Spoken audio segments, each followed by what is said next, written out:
evening, you can see there that we've got another group as well that we're going to introduce in just a little bit called Rendezvous Startup.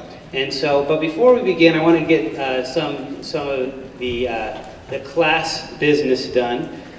We'd like to start with first introducing Christy. Christy's going to talk a little bit about the SEED program. This is a wonderful program that I think some of you have heard about. I just recently, actually yesterday, returned from a trip with the SEED students in the Philippines. And it's a wonderful program that we're doing some sign-ups here. We're having the interviews for this in the next little while. Christy's going to introduce this program, and we're going to show also a little video following Christy. Thank you, Christy. Thank you so much for welcoming me here today. We're going to first actually watch the video, and what I usually do is a small classroom setting with questions. So I want you to think of those questions while you're watching it, and then you can email at seed@usu.edu those questions that you have. But I went to Peru this last semester, and it was an incredible experience. So I want all of you to have the same experience that I had. So we're going to watch this video now. I hope all of you felt as inspired as I do whenever I watch that. And I've seen this a lot lately. But it still inspires me every time because I know the kind of experience that I did have in Peru and how much of an impact that I really did make in people's lives and helping people from basically living in huts to putting a roof over their head and sending their children to college is the kind of impact that you can have. And just a couple of quick notes about the program. There is a stipend. So you pretty much get a free semester abroad. It covers your flight and your food and your housing. You'll just have to cover a little bit of travel expenses and maybe a little bit of food. But it is an incredible experience, minimal cost on your part, and it is a huge thing to build your resume. I am a physical therapy student with a minor in management, and I was doing a bunch of physical therapy interviews this last January, and every single one of those interviews they asked me about the SEED program, and I know that that was a huge factor in being accepted into the University of Utah. So this is an experience that will help bless you and open doors in your life as well. And we're now accepting applicants for interns for spring 2017. So we still have a couple of spots open that we don't have applicants to fill them. So we really need you to apply, and the application deadline is April 15th. So apply now because it's the most amazing thing that you'll ever do. And April 15th, and the way you apply is huntsman.usu.edu/seed, or you can just Google SEED program at Utah State and it'll pop up. So thank you so much.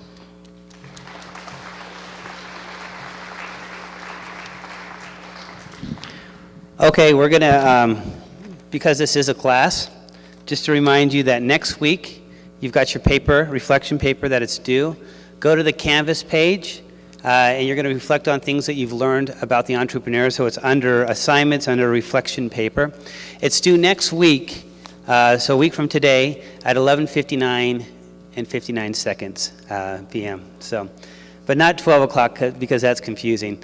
The other thing is that our first presentation, so we have 4 great student entrepreneurs. Our first presentation, it involves a military rifle. Now this rifle has been deactivated, but we've got Emily Heaps from Cash Arts who's explained that they've gone through the process to make sure it's okay in case anyone's nervous. Good evening. Welcome to the Eccles Theater. So our firearm used tonight has been disabled. The bolt assembly has been removed, so there is no way to load it and fire it. And security has checked it over and declared it safe for tonight, so nobody panic. Enjoy. We just thought there'd be at least one concerned person, and that was for my wife, mostly. So the last thing, or the next thing is, like we mentioned before, we've got one more sponsor tonight. That's Rendezvous Startup. We've got Chase here, Chase Anderson, correct? You right? And he's going to explain a little bit, and Orlando's got a short little video. Is that right? Okay. Chase, let's welcome you to the stage.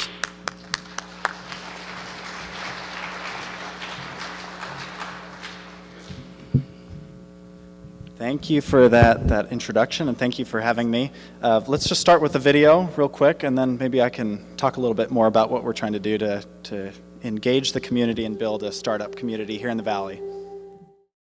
So let me just tell you, I was really hoping the video would work because it's a lot more clear than I am. But my name's Chase Anderson. I'm a former student of the Huntsman School and a product of the Entrepreneurship Center. Loved my time going to the lecture series.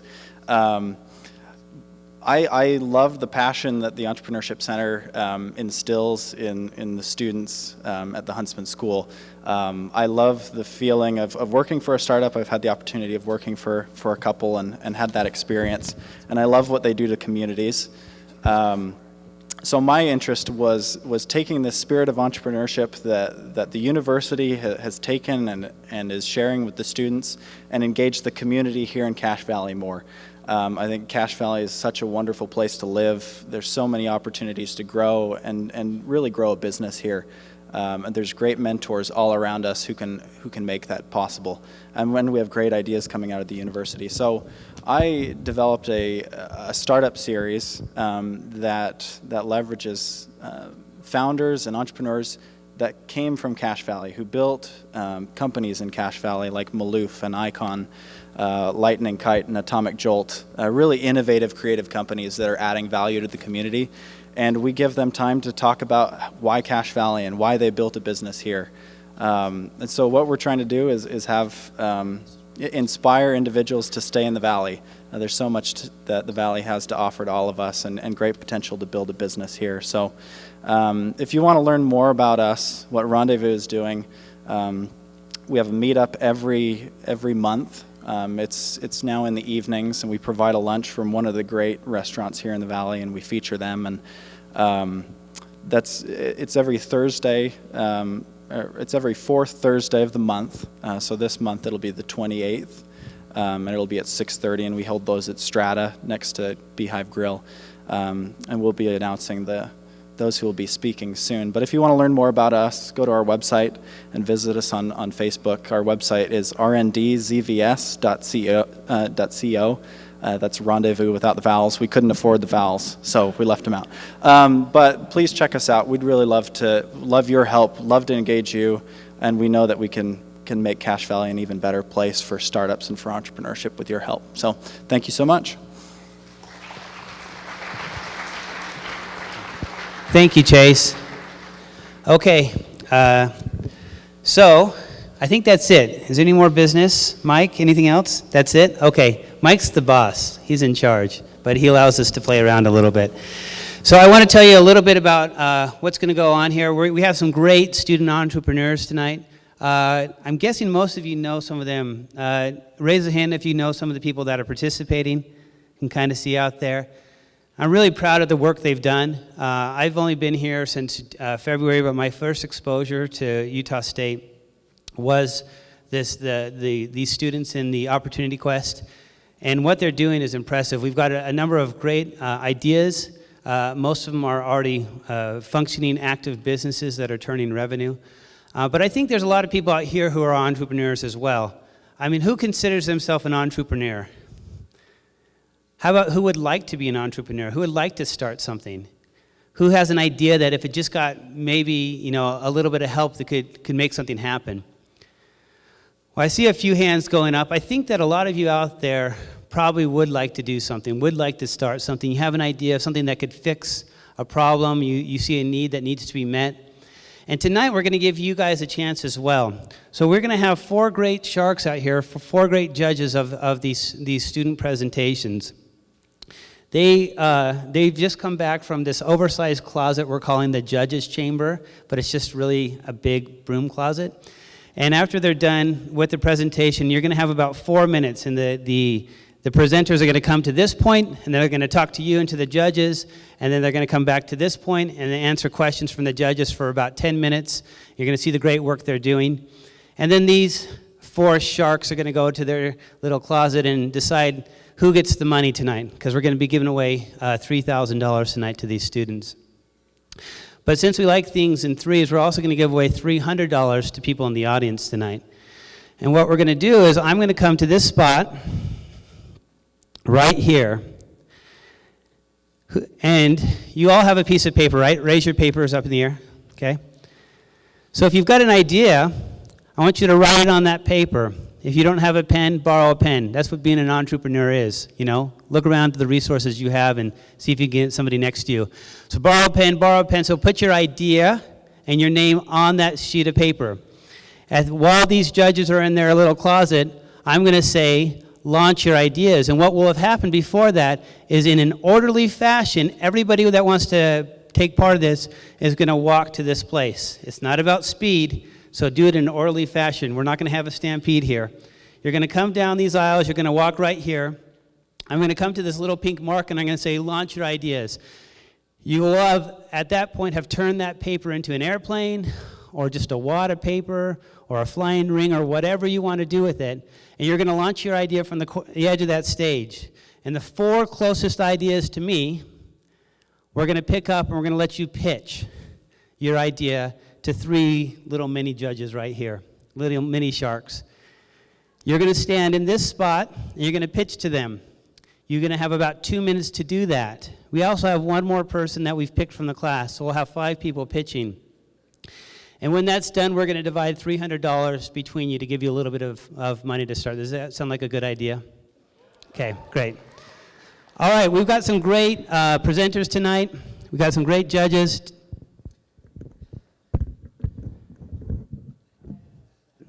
I had to pass that off to the person who's going to introduce the judges. We have got some great presenters tonight, some great judges, and we're ready to get started. So let's welcome the judges. Andy, are you ready? I'm ready. All right. Okay, Cache Valley Community and Utah State University students, please welcome out our first shark, Amy Anderson. Amy Anderson is the founder and managing partner of Reese Capital, a mentoring and angel investing firm. Amy is also an author and serves as a weekly contributor to Forbes and the Huffington Post.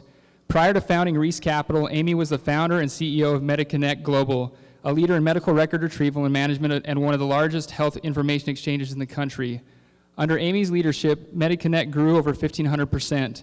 In 2012, she sold the company to Verisk Analytics for over $377 million. Amy also recently founded the IPOP Foundation, a charity focused on helping educate and mentor entrepreneurs. Please welcome Amy Anderson. Our second shark, please welcome out Brad Oldroyd.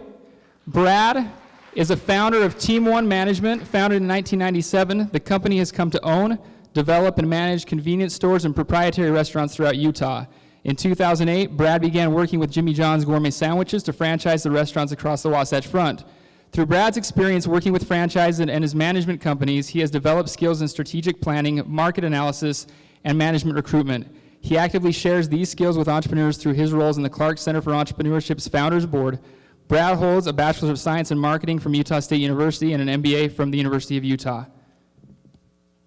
Please welcome out our third shark, Paul Woodland. Paul spent the first 5 years of his business career as Director of Planning and later Vice President of Finance and Administration for one of the divisions of Saga Corporation. Subsequently, he served for 17 years as the Chief Financial Officer for Dreyer's Grand Ice Cream, Incorporated, a publicly held company. Along with the other members of the executive team, Paul led the business from $48 million to $1 billion in revenues. He became the president and CFO of Hooked on Phonics for the final 7 years of his career. Paul received a Bachelor's of Science in Economics from BYU and an MBA from the Stanford University Business School. Please welcome Paul. And our final shark for this evening, please welcome out Steve Peterson. Steve is a founding partner of Mill Rock Capital. He has successfully developed residential and commercial properties valued at more than $300 million during his career. Steve is the founder and former president of American International Systems, a leading technology systems integrator and client service center with locations throughout the United States. Steve is an angel investor who is interested in investing for reasons that go beyond pure monetary return. These include wanting to keep abreast of current developments in a particular business arena and mentoring another generation of entrepreneurs. He holds a Bachelor's of Arts in Business Administration from the John M. Huntsman School of Business. Steve Peterson.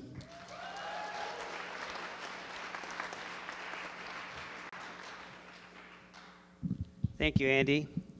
So we're glad to have these judges here. They do a lot for Utah State. They're committed to this program, and we're grateful for them. We're going to give them a number of round of applauses later on.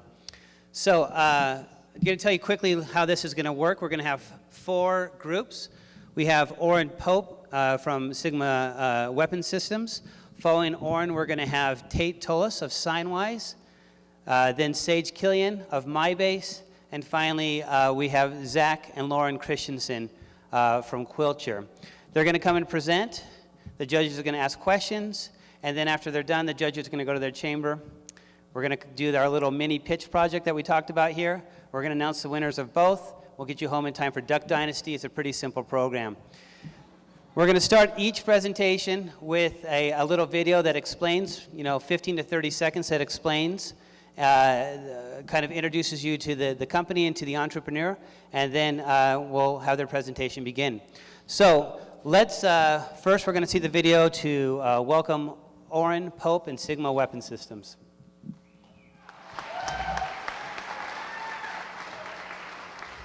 Hello everyone, I'm so excited to be here tonight. My name is Orrin Pope and I'm the founder of Sigma Weapon Systems. As you just heard in that video, we are a team of mechanical engineering students who have come together to design and develop the first and only 30-round capable digital cartridge counter for the AR-15 rifle. So let me just explain to you what that is and why it's important to our customers. So as you can see mounted on this rifle here in aluminum or up on the screen in black, the ACC is a simple 2-part system designed to attach easily to the base of a standard 30-round Magpul magazine, measure the number of cartridges in that magazine, and then transmit that number up to a display where the user can see it. And what this does for our users is it enables them to be able to see that number of cartridges without looking away from where their rifle is pointed. Okay, so why is that important? Having the ability as the user to know at any moment the number of cartridges left in your magazine increases performance and ultimately has the ability to save lives. So let me just pose this question. So for the audience and for the Sharks, who here knows somebody or has family or friends in the military or law enforcement?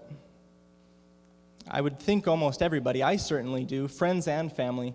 And how important is it to us that they can do their job safely and return home to their family at night? It's everything.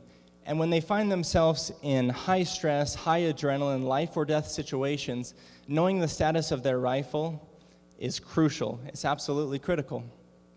So, and it's not just for law enforcement or the military. This device, the ACC, also is for the recreational shooter or the competition shooter. They'll also see that same benefit in performance and safety. And all these different groups are who our customer is and who this product could be for. So let me just give you some perspective on exactly how big that market is. Well, first we'll start with the military. Since the military version of the AR-15 was developed in 1963, 8 million rifles have been produced in over 80 different countries, 90% of which are still in service. And today, the modern version of that rifle, the M4, there's over 2 million in service, and it's the standard issue rifle of every branch of the armed services of the United States military. On the civilian side, there's an estimated 5 to 10 million civilian model AR-15s. So there's this huge market of AR-15 owners, 20 million and growing every day, who could benefit from the ACC. Now, we plan to market and sell the ACC to these different groups in 4 different ways. The first way is directly to military and law enforcement. Just an example, we have a SWAT team in Davis County who has agreed to pilot the ACC. Second, online and through social media. We have currently a number of contacts in the online firearm community, and collectively they have over 420,000 followers on their pages to whom we can advertise our product directly. Third would be to exhibitions and gun shows such as SHOT or RMG. And then last, through local retailers. Okay, so where are we at right now? Currently, we have a working prototype, as you can see here, mounted to the rifle. But what we need tonight from the Sharks is $3,000 to take the ACC from a working prototype to a consumer-ready product. And what we would use that money for would be to develop the custom electronics that we need to make the ACC smaller, lighter, smarter, and more capable for our consumers.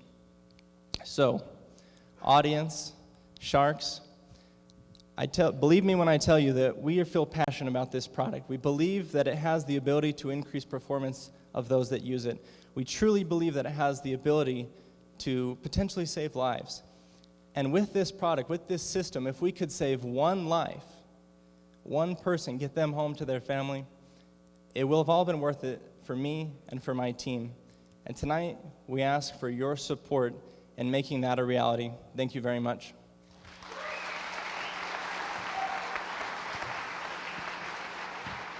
Is this live? Orrin, you were in the military, weren't you? I was not. You were not. Was your partner in the military? Yes, one of our team members served 2 terms in Iraq. Okay.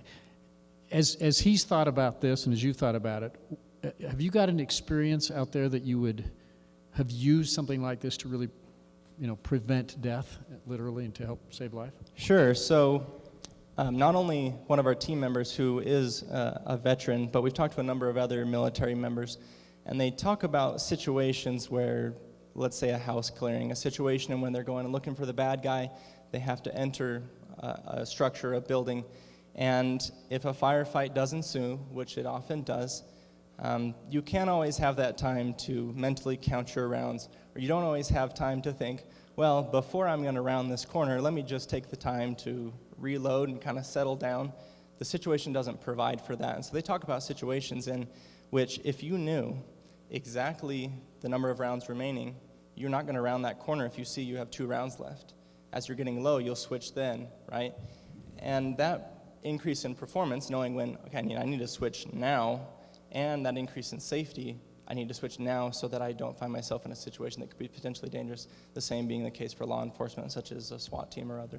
So they can't just say, hey, bad guy, can you just hold on for 2 seconds Yeah. while I Hey, fix this? just give me a second. I just need to change my mag. Orrin, can you talk about, once you're in production, your estimated unit cost, what you anticipate would be a sales price? And then from that, also explain why gun manufacturers, once that's established, wouldn't just do this on their own. Talk about protection patent protection that you've got on that. Sure. Those are both really good questions. So to the first one, this is a prototype, and so as any prototype, some of the costs are more large up front.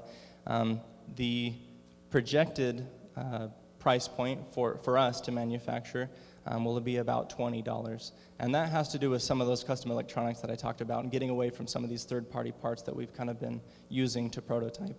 Then we would be looking, of course, in the 60% gross margin range at least. Another way that we were going to offer that, besides the system that you see, which is the 2-part system, most people have more than one magazine. And what we would do then is able the counter, the bottom piece on the bottom of the magazine there, to have multiple of those units that talk to one display unit. So maybe as you see here on this chest rig, you have a couple of magazines with these different bases that you'll be able to swap those out as you go, as you need, and that they'd be able to communicate with that. As a follow-up to that, Orrin, you're going to sell this to military and police officers as a life-saving device, right? And to hobbyists, right? Yes, sir. Why would you only be after 60% if those are your markets? If it's saving lives and it's people who are really into guns, I worry about that low of a target for your gross. What's your thoughts on that? I guess I should have clarified that would be the minimum. That would be that we wouldn't go below that 60% point. One thing we are doing right now is we're actually beginning to do a survey as far as where the interest is, understand a little bit more what people would be willing to pay. Being that we are new to that industry, and there's some more research to be done as to understand what is an acceptable break point for the military, for law enforcement, and for recreational users, which may be different depending on, for example, a military model might be more robust and have different features than the civilian model might. So I have just some basic questions. So do I have to buy a new magazine for this, or does it clip onto an existing? Is it So totally independent? it clips onto an existing magazine. So we modeled this after what's the most popular magazine in the civilian realm right now is a company called Magpul. So Magpul is that what we modeled it to. So our base is, what you do is a Magpul magazine has a base plate that slides off. That's how you would remove the spring and everything else. Our base mimics that geometry so that you pull off the stock base plate and slide ours on in its place. So it will interface directly with a Magpul magazine. So I assume there are a lot of different magazine types for different guns, and so you're going after the one that's most commonly used. Is that your initial strategy? Sure. So we initially chose the AR-15, one, because it was what we were most familiar with, and then in terms of numbers, it's definitely higher than some of the off-calibers. As far as scalability, the plan would be immediately to move to different magazine sizes, such as this is a 30 round, you can move to a 20 round, and others, but also in terms of other rifle platforms. So the AR-10 is very similar to this, slightly different caliber size, it's just scaling the physical size. And then there's a number of others, such as the AK-47 or others, but the point is, so many rifles that are magazine fed, this concept extends to any and all of those. It's just that fact that it runs off a magazine that this technology will work. It's just changing the geometry. Oren, do you know how long the decision process is with the military for something like this? And if so, what would you do in the meantime to try to build sales?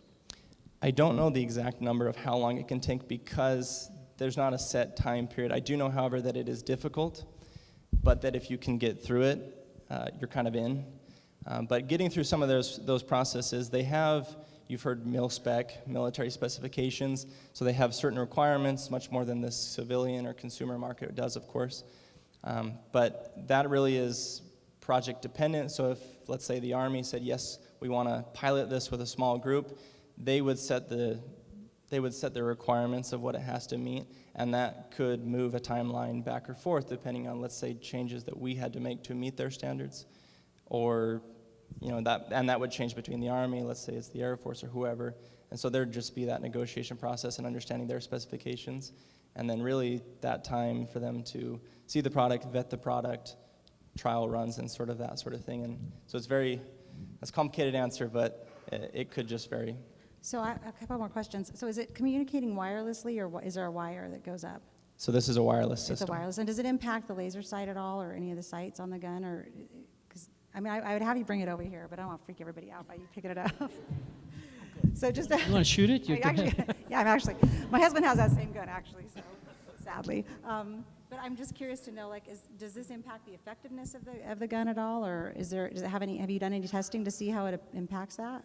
Sure. So we've taken a look. It definitely wouldn't impact how the rifle itself functions, being that the mechanical features of feeding rounds and shooting those wouldn't be. As far as the signals that are given off, for the time being, we're operating in the public domain of frequencies, and what that really means is that anyone else who makes any other device their device has to be willing to accept public domain frequencies, which means that ours won't interfere with those other devices. Now, as you move towards, let's say, the military, law enforcement, they may want to move away from those public frequencies, and there's some more research there to understand what it would take to operate in some of these other domains. But as far as the system stands now, we're operating in public domain, and all other devices that operate in public domain have to be able to receive and be around other public domain and devices. with it holding 30, though, isn't that illegal in California? So will that limit you from selling to consumers in California? So there is magazine restrictions in different states. There are some things to work around.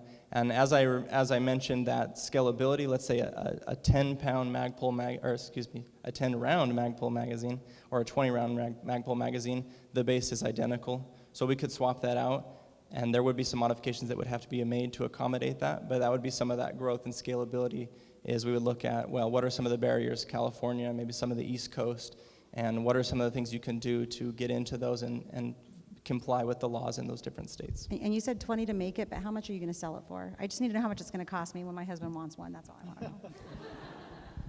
Sure. So as I said, we're still doing a little bit of research as far as what price points are realistic, and that's something that we're growing and we're learning about. But the system as it stands, we would be looking at about $115 for a system. We would offer the counter, so that bottom piece, in sets of 1, 3, 5, and 7, 7 being the standard military combat load. And the price point for those will kind of vary. We're looking at doing sort of package deals where you get some discounts on whether it's 1, 3, 5, 7 as you go up. But some of those numbers I actually don't have at this point for what exactly those packages would run by themselves. But the system as a whole in about the 120 range. So, Oren, do you have competitors, and where are you at with your IP? Sure. So there is one other company that has tried to do this. And the way they tried to do it is fundamentally different than what we have done. And the limitations that they ran into is theirs required strapping a large apparatus around the lower end of the gun. And really what, they even advertise right on there that it can't count more than 12 rounds. it can't count the last 4 that are left, and it can't count more than 12 once they're loaded. So you'd be shooting 12, 12, 12, 12, 12 until you actually got to it, and then you get down to 11 until you hit 4, 4, 4, 4, 4. So the limitation there being that their apparatus just simply is bulky in the way it's not practical to a user. 30 rounds is the standard, and if I can't gnome 30, that's not something that's going to work out. But it's similar in the fashion that it wirelessly transmits. It just has the limitations on the approach that they did to do it. And from what I've seen one article that talked about it, said it was not quite there yet. I've never seen anything else about it, although you can find them online. To your second point, as far as IP protection, we've been doing this in conjunction with our senior design course this year. We're a group of mechanical engineering students at USU. And so we've kind of been following their timeline dictated by the course, which lends to some of these other things about ongoing research and understanding some of the market side of the business because of the way that we've had to do things on the mechanical side for our course. Rights are transferred over because so I'm funding this project, the school isn't, so I have all intellectual rights to it. But this today is probably the first public disclosure, so that's great. And so I guess that puts us on a 1-year timeline. But something that we want to do with some of these monies from Opportunity Quest and this and some of the other efforts that we're doing, that IP protection is the next step for us to take a look at that and make sure that we're protected in that manner. Then you'll do the prototype here on campus and work with your other colleagues. Is that the plan? Or to manufacture the prototype, that'll be done here locally. Yeah, so all but one of the team are going to be here next year, most of us being graduate students, and so we'll have another year here to continue development. And we are going to pull in some other expertise. We have an electrical engineering student working with us actually currently, who he's going to kind of be taking over the electronics side, which is a weak spot for us mechanical engineers. And we're already looking at the process of building custom PCBs, and we've talked to some at some different local businesses about what could they do for us to manufacture these custom PCBs and really get that size and that weight and those different things down. How hard is it to install? Is it like the part that goes on the clip looks like it might be easy just to pop it on, but what about the part that gives you the counter? How hard, does it have to be installed by a professional? Is it something that your consumer can install themselves? What's the situation? Sure, so anyone, for those who are not familiar, there's basically 2 standard rail types, that rail being this part that runs across the top or the sides. It allows for accessories to be attached. There's 2 standards. One is called Picatinny, that's the most standard. The second being called Weaver. So we have designed... By the way, I know that because I got a laser sight for my Mother's Day gift.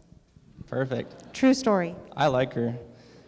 Yeah, so we developed this display to directly mount to Picatinny rail. So any Picatinny rail system on any rifle, because that is a standard spacing and configuration of that rail system, it actually is just a hex key on one side, and you just unscrew that, and that pops it right off. So if someone said, hey, today I'm not feeling it, I want to pop it off my rifle, they can just do that. Like any other sight or optic or accessory, they just come right off and on. Is there any liability for the company if the counter doesn't work, if for whatever, like if you talk to a lawyer about what's my liability here if it doesn't count, and then somebody, yeah, I mean, because that's, from an investor perspective, I go, dude, if it's wrong and someone dies, I don't want to get sued, right? So have you checked into that? Sure, we understand that is a must. Accuracy is 100% accuracy, no plus or minus anything.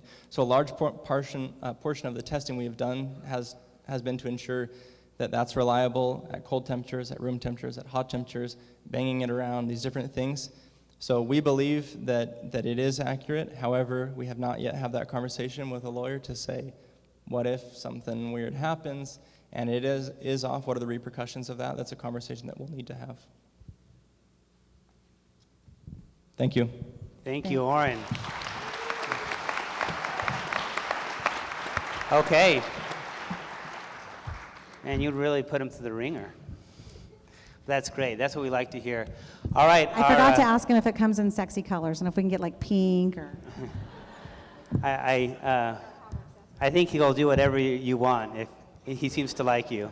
So, all right. We're going to have another video to welcome our next presenter. Welcome to Tate Tullis from Signwise.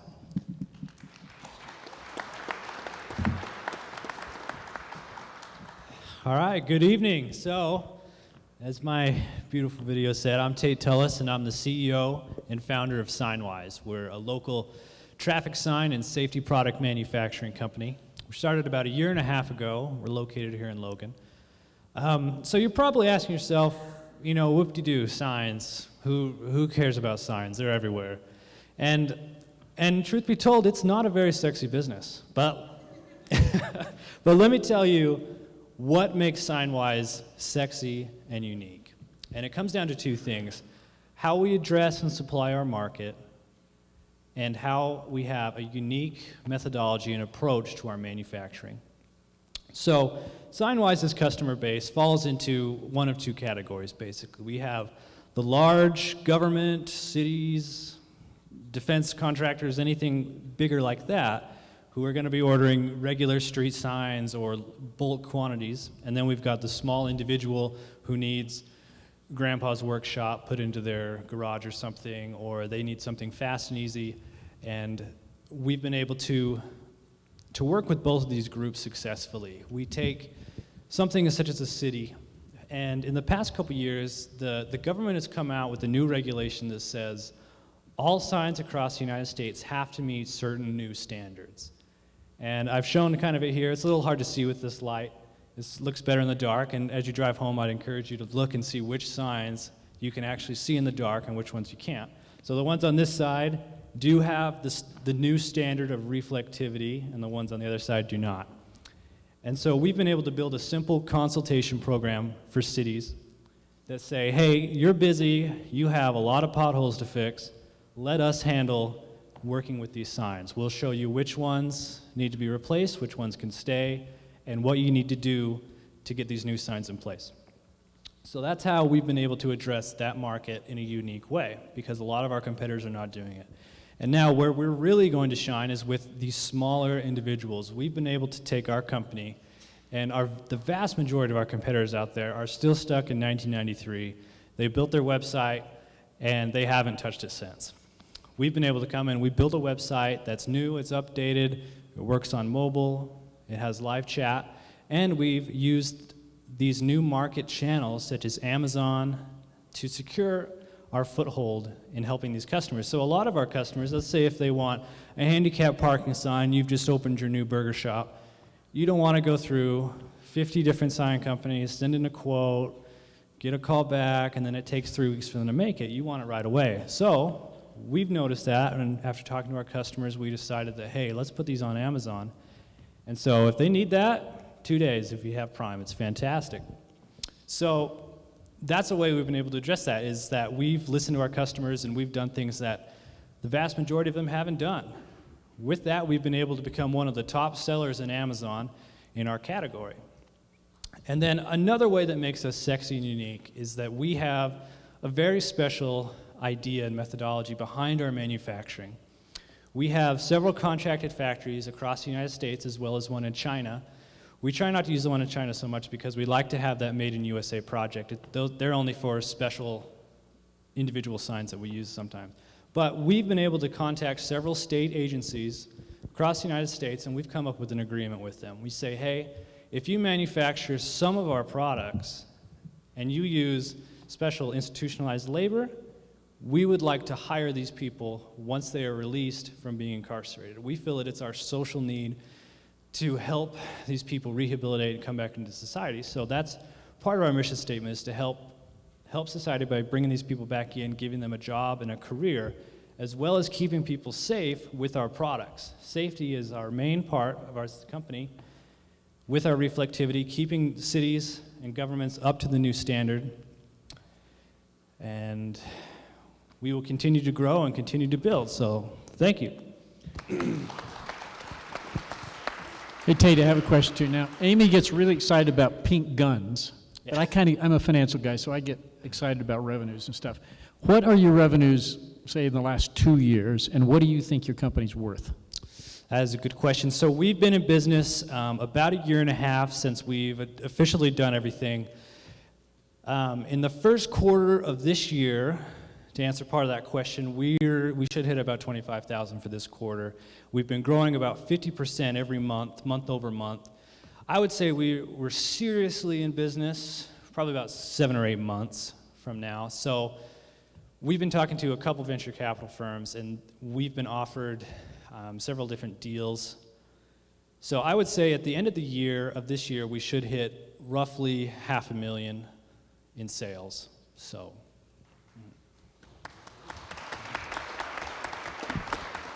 So you said the cities have this, the government put out these new regulations, and there's a date they have to comply by. What is that date? How long do they have to comply?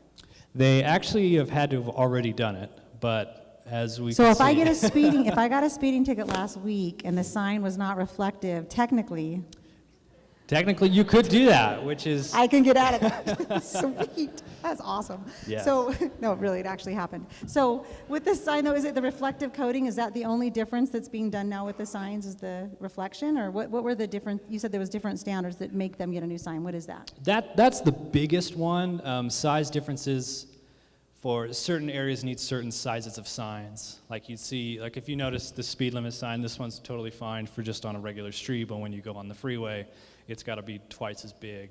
So just little things like that. But the reflectivity is the one that's the most. Because these more reflective signs cost more, a lot of cities have kind of pushed it off as far as they can. And there's no way they can apply something reflective to the current sign, so they're forced to buy a new sign? Yeah, so it's built into the sign. So it goes down first, the reflectivity, and then you lay the ink. And of this is whatever. nationally they have to replace these signs, but they're not Yes. doing it? A lot of places haven't done it. So Like, do you now have you gotten market size of how many signs are out there that are city signs that have not been? So there are over 20,000 incorporated places across the United States, over half of which are small cities. And so that's the market we're really going after, is these small cities that have an obligation and are required to pay. They have money to do this. You know, they're a growing and stable customer base. What's their penalty if they don't do it? Is there some kind of government financial penalty to them if they don't get their signs done? So they just pushed it back. They've entered a grace period now of 3 years. And until, 3 more years. So, So, Tate, presumably now these cities have been buying signs already, right? From vendors all over the country, right? yes. So is your plan to sell to those vendors or to sell to these cities?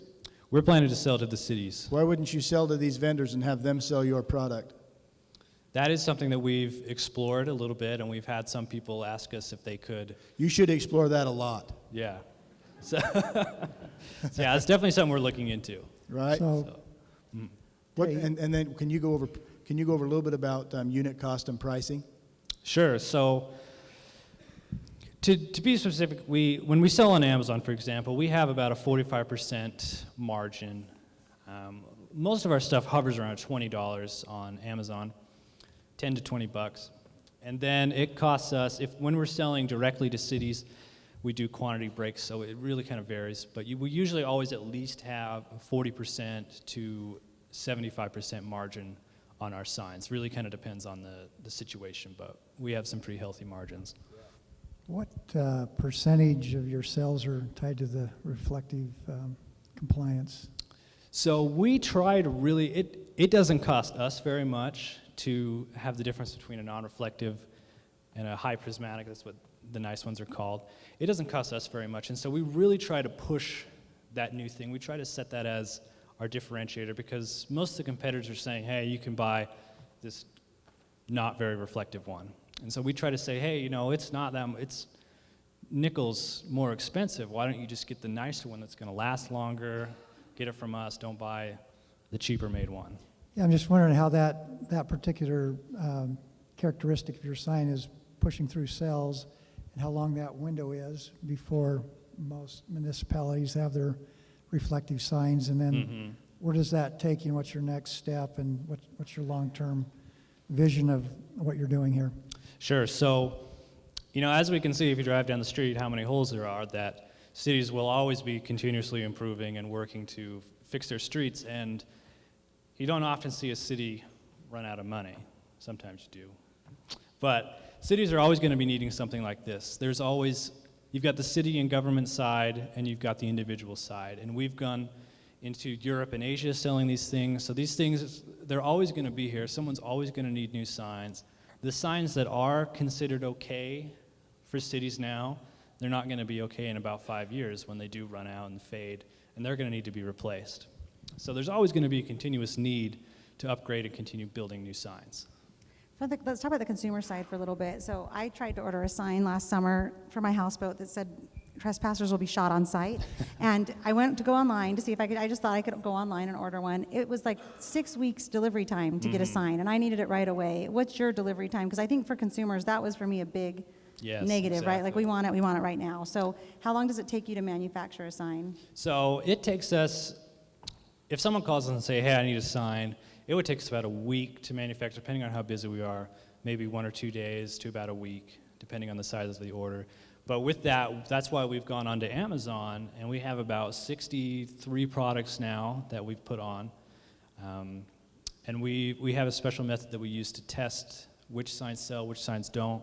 All of our signs we have on now are ones that sell. Like we do have a couple no trespassing signs. So people are able to get that, and then depending on if they have Prime or not, they can get it within 2 days or overnight or whatever they want. So. And you're manufacturing at the prison, you said, the local prison here is where you're doing the manufacturing, or no? Some of them. We do have several state agencies that we've contracted with the special deal we have, and then the rest we have, depending on what type of sign it is. Like, for example, we have one in Florida that manufactures the sign posts that you'd put into the cement or the side of the road. So the irony is the people in prison that got there for violating the signs now get to make the signs. Yeah.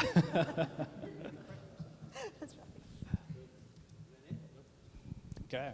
All right. Thank you so much. Thank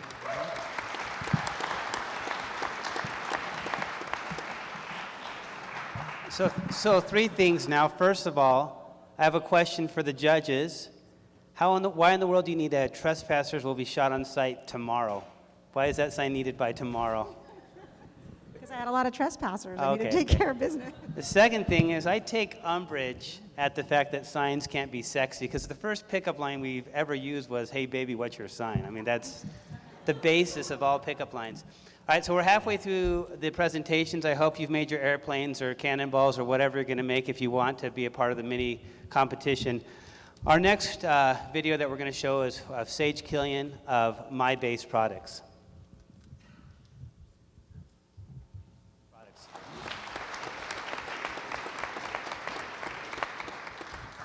Hi, everyone. It's so great to be here. I'm really excited. This is all pretty amazing, isn't it? The people who put this all together are really incredible. So like the video said, my name is Sage Killian, and I am the owner and co-founder of My Base Products. My Base Products creates, produces, and distributes personalized essential oil accessories. This thing that I have right here in my hand, this is an essential oil. Essential oils are extracts that are taken from plants that are used around the world for their health and aromatic benefits. My family has been using them my entire life, and we found that, like everything else, they come with their own set of problems. The 3 main ones that we were able to identify are that essential oils are messy and time-consuming because drips and spills are common, and there's new research coming out by David Hill about flashing. Flashing is a term coined by him to describe how when someone puts an essential oil onto their skin, up to 70% of the oil that they apply can actually evaporate or dissipate into the air. That means 70% of the oil that this person has that they're using, they aren't benefiting from. And when one of these little bottles can go for over $100, that's costing the customer a lot of time and money, as well as assumed health benefits. So, My Base created products to combat all of these problems. There are currently 3 products that we're retailing right now, a probiotic deodorant, an everybody shower gel, and an essential oil extender. All of our products are base products, which means that we send them to the customer free of any essential oils, and then the customer gets to then add whatever essential oil they want to the product. All of our products are made with ingredients that are all natural and organic and formulated to bond with the essential oil, which prevents flashing. And along with that, they get rid of the time and the mess constraint because they're in products that people use every day, like body washes and deodorants. Or hopefully, I hope you're using them every day. So that's kind of what we do and how we do it. But the fun part is why My Base is a perfect company to do so. There are 3 things that really set us apart from our competitors. One is our market knowledge, next is our customization, and lastly is our value. We know our market so well because, as I mentioned before, my family has been a part of our market for our entire lives. This has given us a really unique insight into the problems in the industry as well as possible solutions. Along with this is the customization. Our products are base products, which means that when the customer receives them, they get a unique, personalized experience in making their own scents and their own health benefits for their personal care products. And lastly is our value. Because we prevent flashing, we go from being seen as a want to a viable need to consumers, as well as an investment in their health. And along with that, in the essential oil industry, there is a tendency to be as much a part of the brand as they are a part of the industry. A lot of companies have found problems trying to get into the industry because they have to market to a specific brand. But my base has kind of come around from a whole new angle. By creating products that are brand agnostic, we're able to reach virtually the entire industry, which is a huge jump. My base is really an amazing company. In the past 2 years, we have made approximately $100,000 in total revenue. And this year, are projected to make $250,000 in total revenue with an estimated gross profit margin of 79.25%. We're here, we're in the arena, and we have the passion, knowledge, and determination to really come out swinging. Thank you.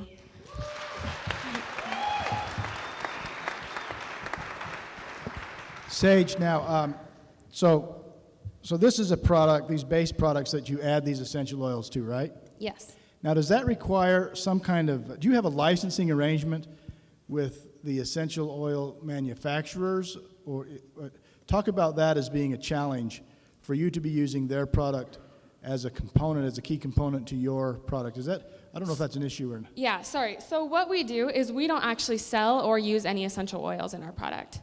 We send it to them free of it, and then the person gets to add whatever oil they want, depending on whatever brand they use. Thank you. Talk about channels. Marketing channels that you've gone through, what has happened online, and what has happened in any retail space that you've... Okay, so we actually just barely opened our own online store this year, and we have been on Amazon for a little while, as well as currently we retail into 3 stores that distribute for us. 2 of them are based down in Linden, which is kind of a big essential oil hub, and we actually have one that's in Alberta, Canada. And they have done pretty well. We sell approximately 5,000 products a year through our retailers, and that's mainly where we get most of our sales, a majority of sales. Online, it's been kind of a growing learning process to figure out how to reach our customers there, but it's slowly growing. I would think it takes a little bit of an education, though, to the consumer to understand, you know, like what he was asking, where they're not sure if it includes the essential oil, is it separate? If you had a problem when it comes to marketing, to explain it to people, the difference of what you do and... Yes, and that's actually why we are starting to focus more on online sales, is because with the online sales, we're also able to include videos or things that make it a lot easier for people to understand what exactly our product is. I think that's kind of been the biggest holdup lately, is trying to get the informational knowledge across. What are the competitors out there? Sorry. Tell us about your competition. Is there other companies do this, and what is the fear that someone like a doTERRA or someone is going to decide to just market this themselves? Mm-hmm. So we currently just have one. So natural deodorants are a common thing, but our other products, not many people have used, and people don't make base deodorants like that. There's one company called a Carrier Stick company that makes our essential oil extender, and they came out last year, but we have been combating them, and they are on Amazon purely right now. And the big companies like doTERRA and Longevity, something that we've found that was turning out to be really beneficial for us is the fact that a lot of them actually see us as an asset because we don't sell essential oils, and so we're not a direct threat, and our products actually incentivize their customers to buy more of their oils. Have you talked to them about a partnership where they would also promote your product for that reason? We haven't yet, because we want to make sure that we get our brand up enough that when we do, we're not going to be kind of taken out of it. And what, for an idiot like me that doesn't understand all this, how one, can I understand why I need the base? And number 2, I guess I would ask you is 95% of your sales to women, or does this also appeal to both men and women? Okay, so that's a great question, Paul. For a lot of it, our products are focused on the essential oil user, and the target market for that is commonly married women with children. But we also do have 2 secondary markets, and the first one is millennials, because they are growing into the idea of being environmentally conscious, and our products are all natural and made from organic ingredients. And second are people who have faced serious disease or illness, which is all ages and all types, all genders, because they tend to want to go for something that they can have a little bit more control in their health, and this gives them the opportunity to do so. So 80% gross profit. That is amazing. Congratulations on that. Thank you. Yeah, excellent job. It's because she's a woman. Yeah.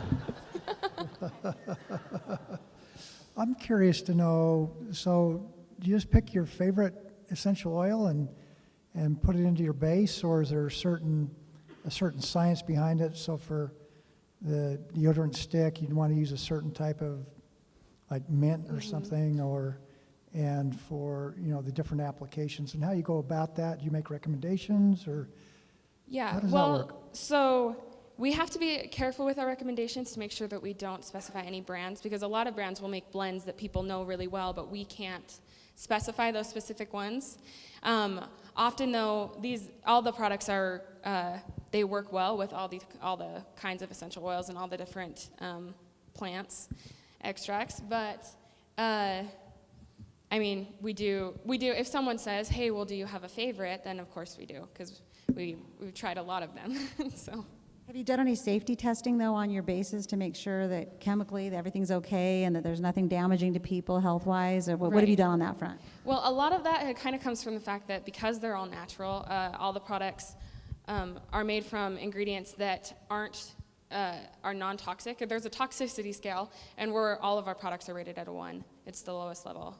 So. Are your formulas, is there any way to do protection of them, IP and so forth? Trade secrets. Trade secrets, yeah. Okay. What's the biggest struggle on marketing? Like, what are you doing to market? What are you doing to get the word out there? Well, so recently we actually have been working a lot on that. We have, so I personally have been doing a lot of sales contacting with other retail stores. There's 3 more that are actually said they would carry our product, and we're just getting them all figured out right now. Along with that, we've been working Facebook ads and Amazon ads, and we just barely redid our whole website, just kind of laying a good foundation for the marketing. I would suggest to really, because even if it was in a store, people are going to walk by and not know what it is. So I think you really need to put some real effort into the education side, and go tap some high school kids for Little Caesars Pizza and get them to come up with some YouTube videos that'll go viral, stuff like that, that'll get some attention. They're the cheapest labor out there. So. Yeah. But I think you are going to have to focus on education, because going retail at this point, I think it would be a mistake to go retail. I think you're going to they're just not going to know what it is. Thank you. Thank you, Sage. I really like that her name is Sage and she sells essential oil products. I talked to her mom, and she said she almost named her tea tree, but decided to go with Sage instead. It's not true at all. Okay, so we're now going to see a video about Quilture. This is with a married couple, Zach and Lauren Christensen. So let's watch this video.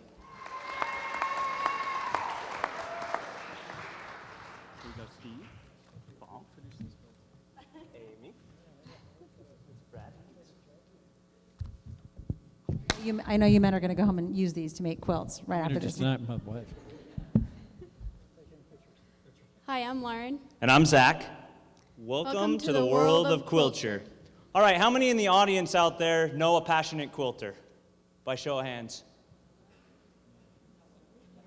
I think everybody does. You know why? Because there's 17 million quilters in the United States. That's just a few, right? Our focus is applique quilt patterns, and that means that you stack the fabric and then you sew around the fabric in these designs, as you guys can see here. There's 2 problems with this market. Number 1 is that there's not a very wide range of patterns for certain seasons. For example, it's impossible to find a Thanksgiving full-size applique quilt pattern or a 4th of July full-size applique quilt pattern. And the second issue is the instructions that come with these patterns are usually general guidelines that don't do much good for new quilters. And so we want our instructions to apply to everybody. So about 4 years ago, we got married and started quilting together. I know that sounds weird for a young couple to do, but it brought our family actually closer together. So we started with a few different designer patterns, put them together, and had Zach working hard on the sewing machine. But like Zach mentioned, we couldn't find enough fun applique patterns out there. So I thought, I'll just create my own, and we can continue to quilt. But Zach had a better idea. He wanted to change the world and make a business out of it. Thus, Quilture was born. So we see ourselves as a design house, and we have had great success so far. In just 5 months, we've sold over 300 patterns. We have these 4 patterns that you can see. That's including one store here in town sold 50 of our nativity patterns in a single month. That's my girlfriend's quilt shop here in town. So Quilture has 3 specific advantages to it. The first one is that we have a fun and unique design.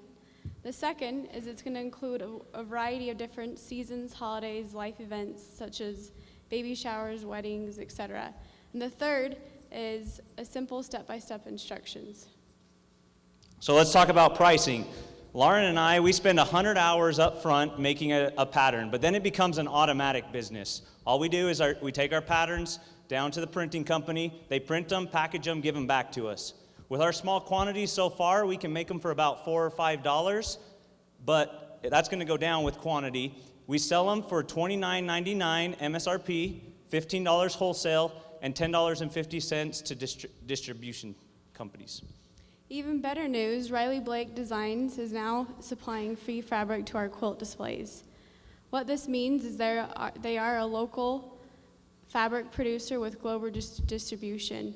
So when they provide us the free fabric, in return they get a quilt display that will feature their fabric. In addition to Riley Blake Design, we're also we have connections with the 2 largest quilt supply companies, distribution companies in the United States. The second largest already carries our 4 products. They're known as Brewer. And the largest is known as Checker Distribution. And they have a minimum product number of 6. So our goal, and they've already told us they'll carry us once we have 6. So our goal is by the end of May, there's an international quilt market. We want to have 6 patterns by then so they can take our products. So some of our goals in the next 5 years include having at least 50 patterns by the 5th year with a turnover of $1 million in revenue. With that, we want to expand our products to include wall hangings, table runners, pillow covers, etc. And this will help us reach a broader audience. And finally, if we get funding tonight, the first thing on our list is we need a commercial printer at our house. We've been printing all of our design phase documents remotely, like at the campus or other places. So we need a printer at home. The second thing that we need is we want to be able to do the whole design process. We want a long arm machine. And a used long arm machine is between $4,000 and $5,000. So the money that we'd get tonight, we would contribute towards that. And we need to start a promotional campaign to start getting these 4,000 quilt stores to be interested in buying our product from the distributors. So we need sales reps, we need quilters who are willing to make design quilts to hang in the stores, and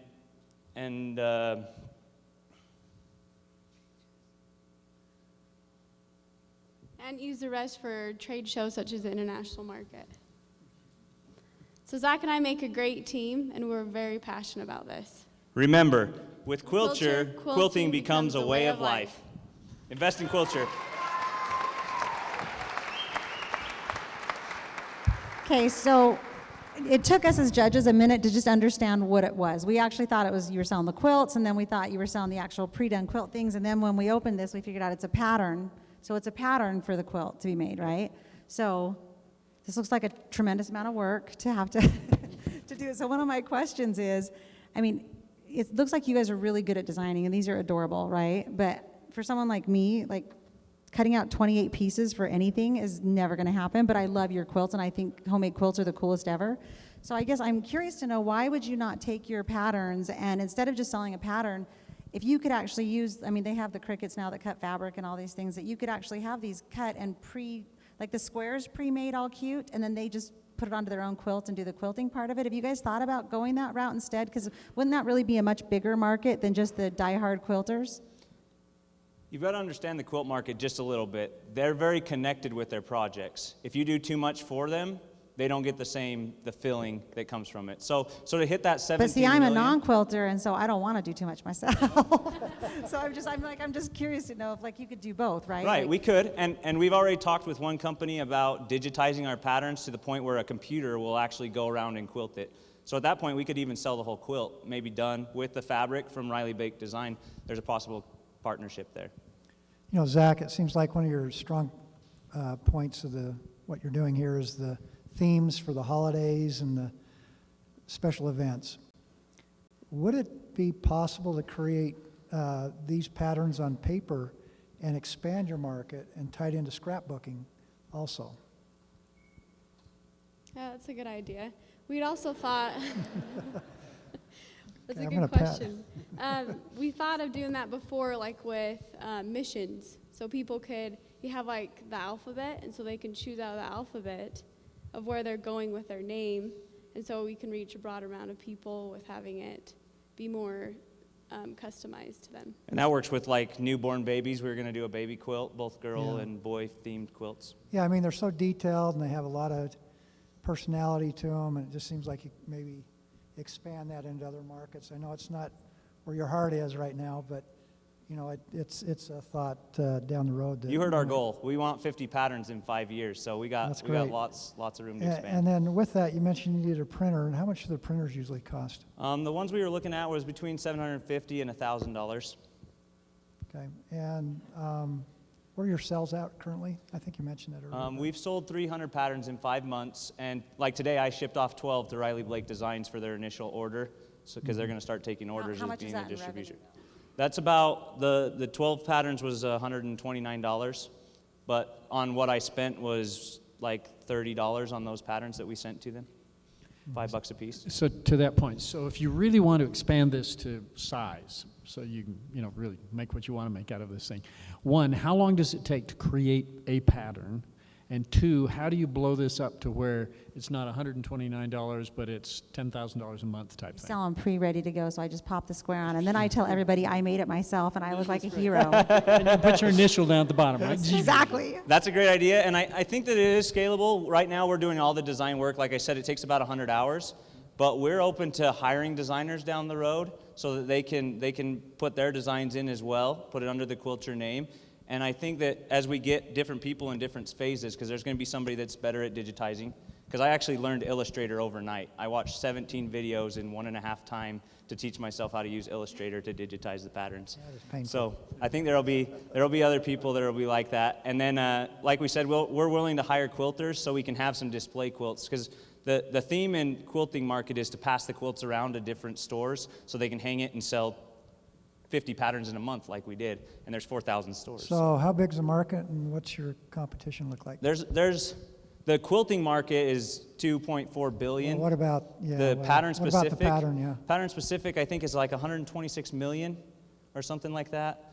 And we do have some competition, but we think that ours really stand out as far as the designs go. They're really unique, and like we said, the instructions. We've really broke down 15-step instructions, whereas most of the patterns that we did before are general guidelines. So you have to be an expert to kind of figure out what you're supposed to do. Dude, this is hard. I mean, like for me, it's a lot of pieces. It's a lot. How much time does it take somebody to do the actual make one of these using the pattern? The whole pattern? Yeah. We've kind of broke it down. It depends on your level, but maybe 20 to 40 hours. Way down. Level is right down at the very lowest level. One of our vision is that anybody who wants to quilt can learn how to quilt using a quilter pattern. Who thinks squares, Amy just is give me not the in this squares. market? Who thinks Amy is not in this target market?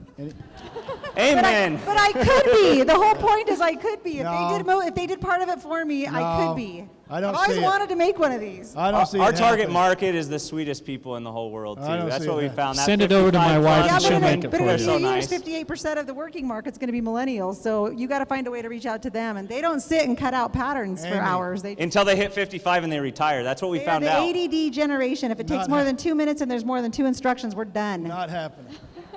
Hey, Lauren. So I think you guys mentioned, what is it that makes these patterns unique? What, in your opinion, what is it? They're more fun. If you go look online, they're really serious looking, They're cute. especially like nativity ones. Yeah, they're really cute. They're really kind of uplift your Okay. spirits, I'd say. Yeah, good. So is that $29 price point a premium, or is that average or low? I have no idea how much these, you said $29. How does that compare to other patterns? Is that a good price, premium price? What is it? That's a pretty good price. I mean, it's probably in the middle, upper range, but it's a huge quilt. I mean, you find other applique patterns, and they're usually smaller than an actual big quilt. And these quilters are smart. They're going to see our patterns, and they're going to break them down. They're going to like Uncle Sam, so they're going to make an Uncle Sam pillow, which is what we think. Once we have, a lot of quilt patterns like this, we can pick the favorite squares, and we can break them down, like Lauren said, and do table runners and wall hangings and pillows. So we'll go from 50 products all of a sudden to 150 because we'll choose the ones that were the most popular and make them into, then we broaden our range. So somebody that just wants a little project with one that they only have to cut out 28 pieces instead of 1,000 pieces, that'll be their quilt. I just don't want to cut out any. I just want them to send me the squares, all cute like this, and then I just slap them on. When they come out with a new one, they'll send you one for Yes, you could. I would totally buy $500 one. each. I would totally buy it. And I would, Right? There's and the I market would pay right there. for it too. Because I think they're adorable. They're so cute. No, you've got to send Amy the whole quilt. Don't waste your time sending her squares. It's even better. She's going to send us a check back for it, Send the though. whole quilt. Any more And questions? the missionary mom market is a great market, to be honest with you, because they'll spend anything on their kid when they're on a mission. And so, true. Trust me, I have one on the mission now. More expensive than when she was home. I do like the fact that we asked if Amy was in the market, and Zach says it's for the sweetest people in the world. So I don't know what the unwritten thing I is. just kind of sat him into the laser gun sight. But Any more questions? Great. Thank you so much to the Christensens.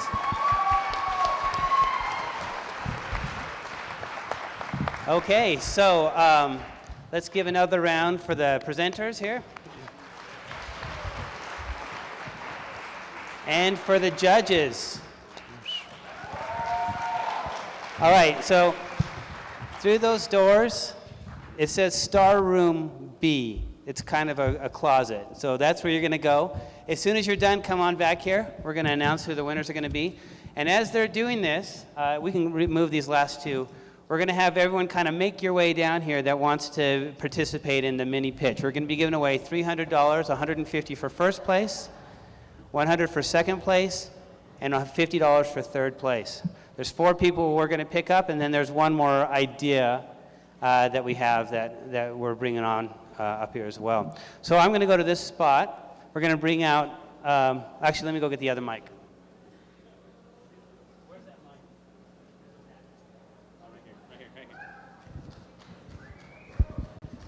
Okay, here we are. So I'm going to go, if you come on down, make sure it's orderly. So what you're going to see is you're going to throw these ideas to me. I'm going to get the other idea from off stage. And then we're going to have some people sweep it right off, and 3 chairs are going to appear. And the judges, Braden, Tyler, and Andy, why don't you come up the side here and get waiting in the wings? Okay. No, it just has to get here. Was that Eddie? Eddie's bread? Right there. All right, you ready? All right, launch your ideas. Let's go. Oh, look at this one.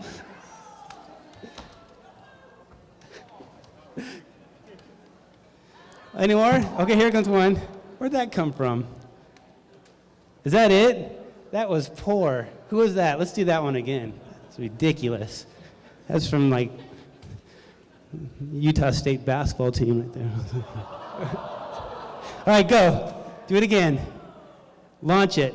Whoever launched that short one before. Ready? Okay, we're done? Okay, so I think we got 1, 2, probably this one, 3, and is that it? Which one's closer? Which one's closer?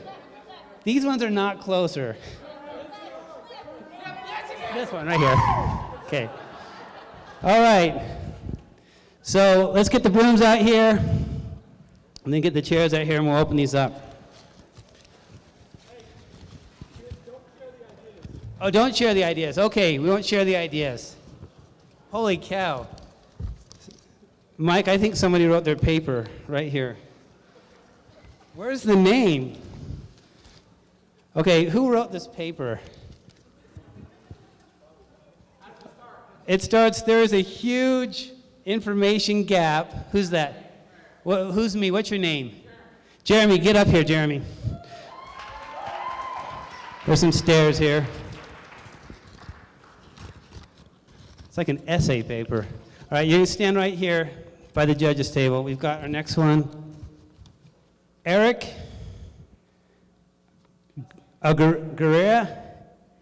Garcia. Your A looks like a U, Eric. Are you going to be a doctor? All right, our next one. Let's see here. These are all male. Maybe I should have grabbed somebody. I'm not saying anything more than that. All right, here we go. Jackson. You need a last name. Okay, Jackson what? Smith. Okay, Jackson Smith. All right, we've got one airplane. Looks like the ball was a better option. And we have, oh, this one's good. Jack Baldwin. Jack Baldwin, come on up. Okay, who's our last, where's Braden, or Andy? Who's our last one? Who's our last one? What's your name? Lori, come on out. Okay, so we got Tyler, we've got Braden, we've got Andy. Have a seat. There's not going to be a question and answer. You've got 2 minutes. I'm going to be standing right there with my phone, timing it. You've got somebody in the elevator. You got 3 people in the elevator, and you're just going to talk to them. It's kind of weird, but you're going to do that. And so Lauren, right? Yes. All right, we're going to begin with Lauren. Let's hear it for Lauren, everyone. Hi, my name is Lori, and I am an outdoor product design and development major, and I also write for KSL and the Deseret News. I am a mother of 4 and a grandmother of 8, and I'm developing a children's travel series. I have illustrated 2 national publications for children, and I'm also the resident illustrator for Reading for Research Month. And I want to create an interactive picture book series for children that will teach about travel in all 50 states and across the country. Features 2 characters, Abby and Jack, a little girl and her dog. Abby is a pilot, and Jack is her adventurous Jack Russell Terrier. He does all sorts of exciting things that will engage children, like jumping with hippos from airplanes. And Abby, meanwhile, teaches kids about the educational aspect, about geography and history of every state and every country. Do you have any questions? No question. Okay. All right, who's next? Jeremy? All right, Jeremy, come on up. All right, so this idea comes from pharmacists basically in the hospital. So right now, they come with a patient who comes from some kind of crazy emergency, and the doctor says, what are you on? I'm on anaphylacipia, right? But really they're on anaphylacipia, which is actually completely opposite, which can kill them if they put the wrong dosage in, right? So the doctors in the ER have absolutely no idea. They don't have their bottles with them that tells them what all they have. There's a huge information gap from the doctors to the pharmacists to the customers and then back to the emergency room and the actual doctors themselves. So basically, the idea is to have a database that basically shows what the pills that they're on, that the consumers will actually print a little label on the bottle themselves so that they can have it on the app, on the bottle, and on their phone with them. So when they go into the hospital and say, what are you on? Right here, there you go.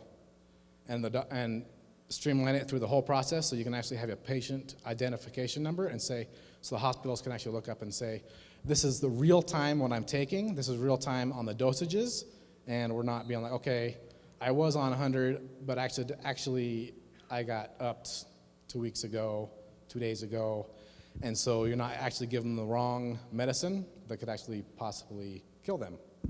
So. All right, thank you. All right, why don't you hand it off? That's Eric, right? You got Eric next? All right, you're up. Okay, I saw this idea like 10 minutes ago, so I'm going to do this on the fly. How many of you guys drive cars? Everybody here. Okay. On the way here, the check engine light on my car just turned on, and I'm thinking, oh man, I'm going to have to go to a mechanic's place, have them plug in this thing. Oh, I have a history of cars. My dad fixes cars.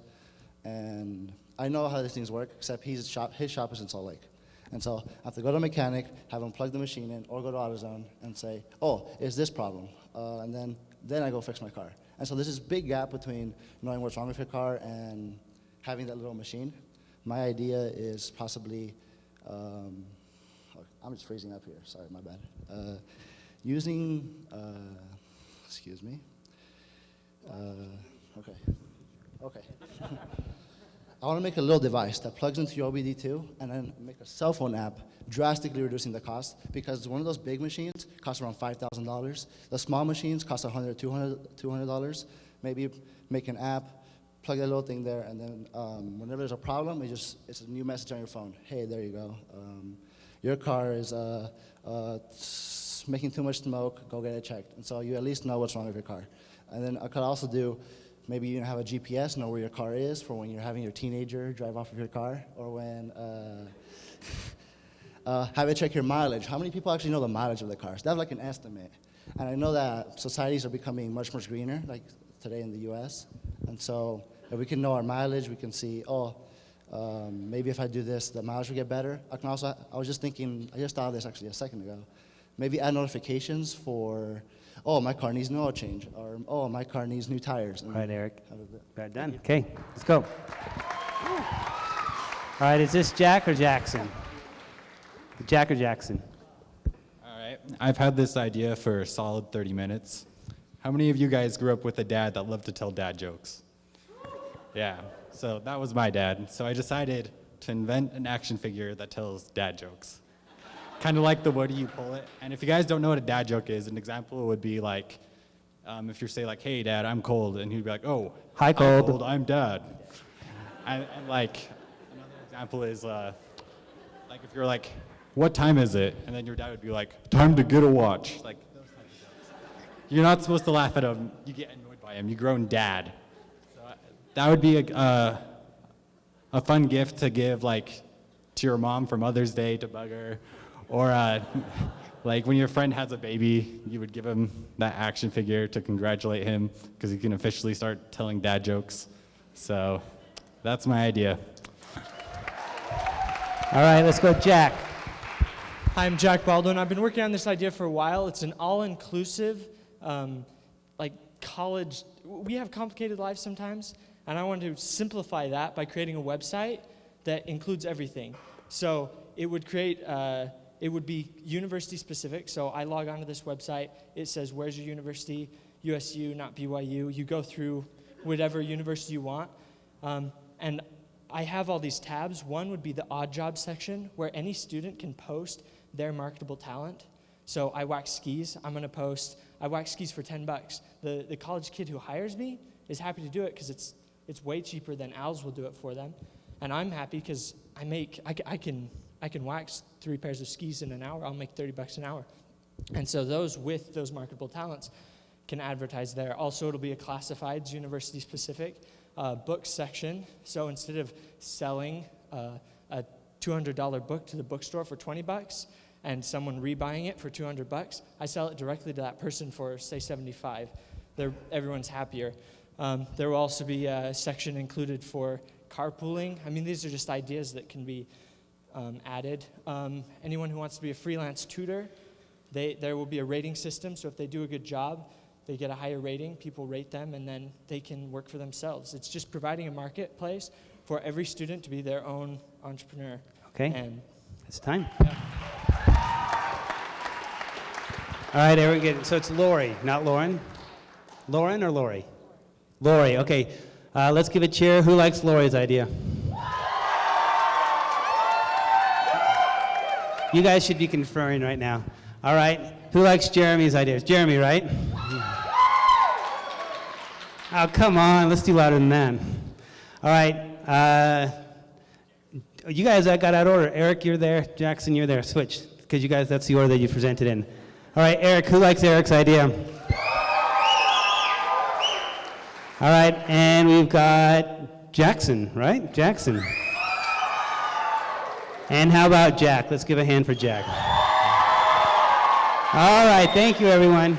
So you can return to our seats. I don't think, have we got a decision yet? Okay, we're going to bring out these guys. You guys, you just stay put for a second. Let's bring out the presenters one more time. Come on out. All right, come on, Christensen's, Sage, Oren, Tate. Let's give everyone a round of applause.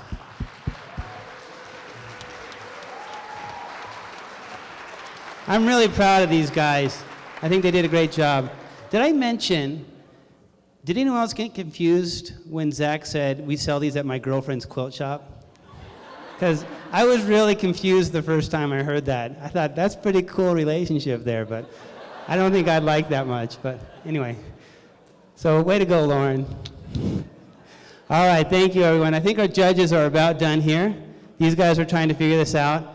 But I just want to, these guys have worked really hard on this. They've been a part of Opportunity Quest.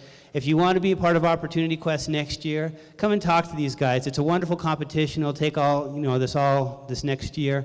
They have lots of prize money and great exposure to the people on this panel and other people on the Founders Board. But it's a good opportunity, right? Good job. So, all right, let's give a round of applause for them again. All right, you guys can go. All right, how are we doing, Little Sharks? All right. $50 goes to the pharmacy database app.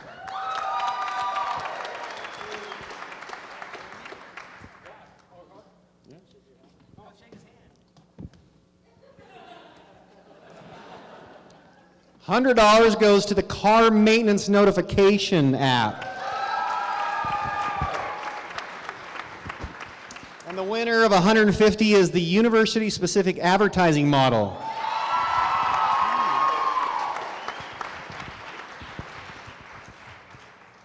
All right, thank you, everyone. I thought they did a great job. Let's give them a round of applause as you head back to your seats. Everyone. All right, so we have, when you do a tie for second place, the next place is fourth place, not third place. Just you should know that. Okay, so we have a tie for second place, one first place, and that means we have one fourth place. So fourth place is, with $250 is Quiltshire. Come on out, Quiltshire.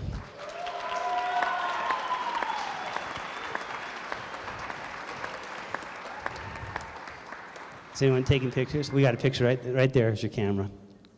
So. I will match the $250 if you make me a quilt.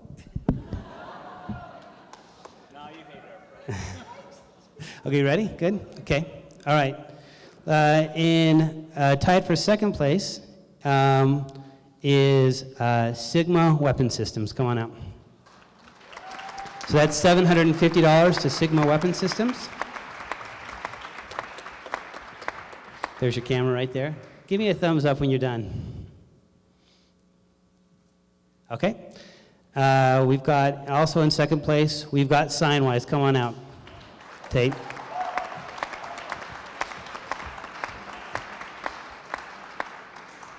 So there's your camera. Okay. All right, so I can't figure out who won. Oh, it was my base. Come on out, Sage. All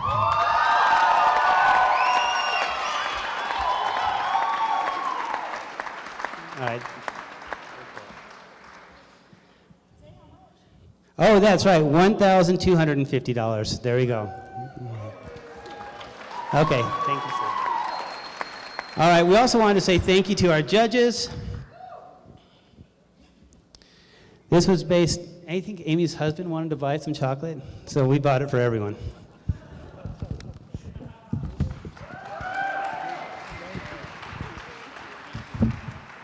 Okay, everyone, let's give a round of applause to the judges and everyone who took part. Thank you, everyone. That's it for this evening. We appreciate everyone coming, and is that it? Do we have anything else? I think Andy has some kind of speech he wants to give.